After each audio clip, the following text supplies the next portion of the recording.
জলপাইগুড়ির 31 নম্বর জাতীয় সড়ক অবরোধ করলা ভ্যালি চা বাগানের শ্রমিকদের।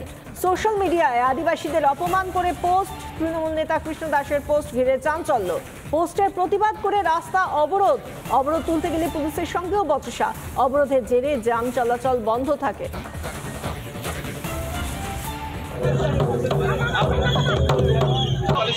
আমি তো বলতে পারলাম না, আমরা জানি ওরা বসে, এবার ওই বসার লোকাল বিল।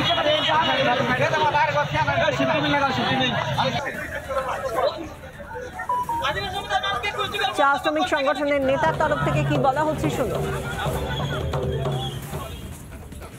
আজকে আমাদের রাস্তায় নামতে হলো আমাদের আদিবাসী সমাজকে এবং আদিবাসী চা বাগানকে। কৃষ্ণ দাস যেভাবে নিজের ফেসবুক সোশ্যাল মিডিয়াতে ওর আরও যারা চেলা চামটা আছে তাদেরকে দিয়ে আমাদের আদিবাসী সমাজকে বদনাম করা হয়েছে, তার জন্য আজকে আমরা রাস্তায় নেমে একই পার্টিতে ছিলাম আছি, কিন্তু ওনার যে রাজনীতি করার যে সিস্টেম আজকে পুরা জলপাইগুড়ি জেলাটাকে সমাজটাকে নষ্ট করে রাখছে। সোশ্যাল মিডিয়ায় আদিবাসীদের অপমান করে যে পোস্ট, যে অভিযোগ তৃণমূল নেতার বিরুদ্ধে, শ্রী কৃষ্ণ দাস তিনি কি বলছেন শুনুন। করলাভ্যালি চা বাগানে কিছু শ্রমিকদের ভুল বুঝায় সেখানে জাতীয় সড়ক অবরোধ করে নিয়ে যায় এবং জাতীয় সড়ক অবরোধ করে এবং আমার কুশপুত্তলিকা দাহ করে। এর পিছনে যার ইন্ধন সবথেকে বড় ইন্ধন আছে সেটা হচ্ছে আইএনটিটিসি জেলা সভাপতি তপন দে এবং করলাভ্যালি চা বাগানের মহেশ রাউতিয়া আর রাজু সাহানি। আদিবাসী মানুষরা খুব অল্প পয়সার মধ্যে কাজ করে, তাদেরকে প্রলোভন দেখায়, সেখানে জুয়া খেলানো হয় এবং যাদের পকেট ভর্তি হয় তারা হচ্ছে রাজু সাহানি, তপন দে এবং হচ্ছে মহেশ রাউতিয়া। এর প্রতিবাদে আমি এই সোশ্যাল মিডিয়ায় এটা পোস্ট করি। এটা আদিবাসীদের ভুল বোঝায় যে ওদেরকে আমি অপমান করছি, এই ভিডিও আমার ফেক।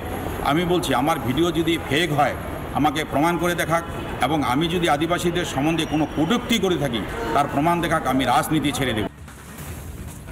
যেভাবে আমরা দেখতে পাচ্ছি 31 নম্বর জাতীয় সড়ক অবরোধ করা হয়েছে আদিবাসীদের তরফ থেকে এবং চা শ্রমিকরা রীতিমতো ধামসা মাদল হাতে নিয়ে রাস্তা অবরোধ করেছেন। পুলিশ গেলে বিক্ষোভ দেখান তারা।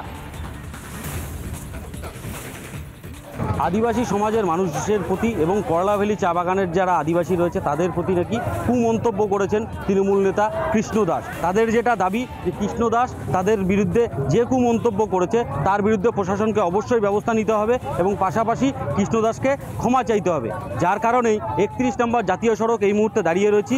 31 নম্বর জাতীয় সড়কে হাতে তীর ধনুক নিয়ে এই কৃষ্ণ দাসের কুশপুতুল দাহ করছেন আদিবাসী সমাজের মানুষেরা। তৃণমূল নেতা কৃষ্ণ দাসের এই যে সোশ্যাল মিডিয়ার পোস্ট তাকে কেন্দ্র করে কিন্তু রীতিমতো উত্তপ্ত হয়ে উঠেছে গোটা করলাভ্যালি এলাকা এবং জলপাইগুড়ির 31 নম্বর জাতীয় সড়ক। 31 নম্বর জাতীয় সড়কে এটা প্রধান সড়ক উত্তর পূর্ব ভারতে যাওয়ার মতন রাস্তার, এবং সেইখানে প্রচুর গাড়ির কিন্তু যান চলাচল সম্পূর্ণ বন্ধ হয়ে গেছে এবং প্রচুর গাড়ি রাস্তা দাঁড়িয়ে রয়েছে। পুলিশের সাথেও কিন্তু কার্যত ব্যাপক বচসা হয়েছে এই আদিবাসী সমাজের মানুষদের। এখন প্রশ্ন যে এই তৃণমূল নেতা কৃষ্ণ দাস ক্ষমা চায় কিনা, এবং এই যে গোটা আন্দোলন চলছে এইখানেও কিন্তু তৃণমূলেরই লোকজন রয়েছে, কারণ এখানকার যিনি স্থানীয় পঞ্চায়েত রয়েছেন তিনি তৃণমূলের কৃষ্ণ দাসের যে মন্তব্য তা নিয়ে কিন্তু কেন্দ্র করে রাজনীতির ঊর্ধ্বে উঠে সমস্ত মানুষ একসাথে হয়ে কিন্তু এখানে এই জাতীয় সড়ক অবরোধ করলো। এখন দেখার প্রশাসন কি ব্যবস্থা নেয়। জলপাইগুড়ি থেকে সুবীরেশ, রিপাবলিক বাংলা। পুরুলিয়াতেও ট্যাবের টাকা গায়েব, টাকা ঢুকলো ভিন জেলার অ্যাকাউন্টে। বান্দোয়ানের ঋষি নিবারণ চন্দ্র বিদ্যাপীঠ 3 পড়ুয়ার ট্যাবের টাকা ঢোকেনি তাদের অ্যাকাউন্টে, অভিযোগ দায়ের স্কুল কর্তৃপক্ষের।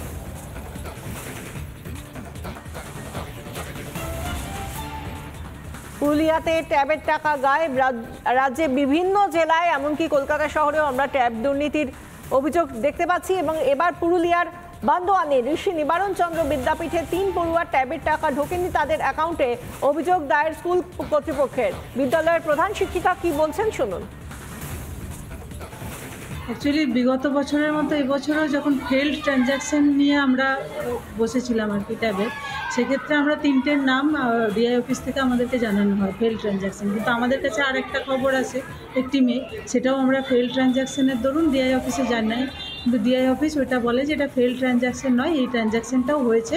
এবং সেইটা যখন আমরা ভেরিফিকেশান করি সেটা দেখি যে টাকাটা ঢুকেছে কিন্তু অ্যাকচুয়াল বেনিফিশিয়ারির অ্যাকাউন্টে ঢোকেনি, সেটা একটি অন্য ব্যাংকে, একটি প্রাইভেট ব্যাংকে অন্য জেলায়। তমলুকে গিয়ে টাকাটা ঢুকেছে কোনো একজনের অ্যাকাউন্টে, সেটা কিন্তু আমার মনে হচ্ছে ফেক অ্যাকাউন্ট। নানা ধরনের কন্টেন্ট দেখার জন্য লাইক করুন, শেয়ার করুন আমাদের ফেসবুক পেজ, সাবস্ক্রাইব করুন আমাদের ইউটিউব চ্যানেল। পাশাপাশি অন্যান্য ব্রেকিং নিউজের জন্য অবশ্যই চোখ রাখুন রিপাবলিক বাংলায়।